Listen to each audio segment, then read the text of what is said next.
আরও একটি নতুন ভিডিওতে আপনাদের স্বাগতম। এই যে ধানের চারা দেখতে এসেছি আমি। ধানের বীজতলা। এই যে ধান নদীতে দিয়ে গিয়েছি। ধান কাটা শেষে এই ধানের চারা দেখতে এসেছি।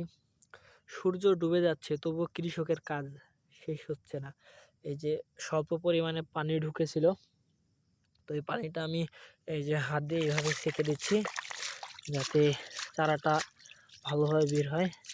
তবে প্রচুর পরিমাণে ঝর্ণার পানি আসছে এই যে এই সাইড দিয়ে।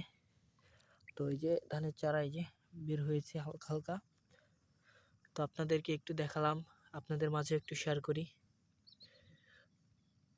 এই যে ধানের চারা মানে অনেকগুলোই বের হয়েছে।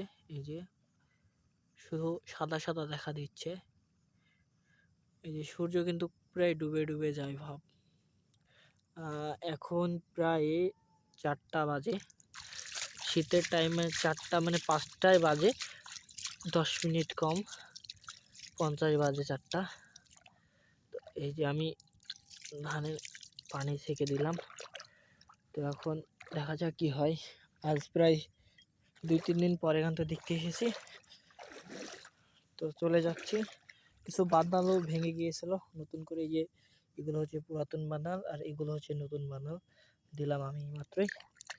তো ওই যে সম্পূর্ণ গাও ভিজে গেল। তো চলে বাড়িতে। এই যে এখনো গায়ে কাদায় আছে, এই যে কাদা।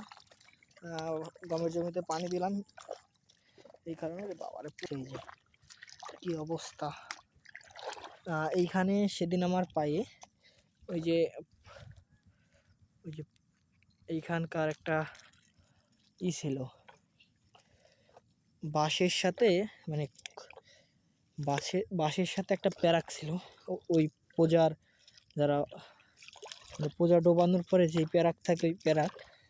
তো ওই প্যারাক বা যে কোনো হয়তো দেখায় আপনাদেরকে ওই প্যারাকটা কিন্তু আমি রেখেছি। সেদিন কিন্তু আমি ভিডিও করতে পারি না, দেখায় আমি। এই যে সেই জিনিসটা, এই যে এই প্যারাক পায়ে ভিতরে ঢুকেছিল। এই যে এইখানে ঢুকেছিল। তো 2 দিন ভিডিও করতে পারি না, তো চলে যাচ্ছে এই যে। তো ভিডিওগুলো কেমন লাগে অবশ্যই কমেন্ট করে জানাবেন। আর দেখা হচ্ছে অন্য কোনো ভিডিওতে। সে পর্যন্ত সবাই ভালো থাকবেন।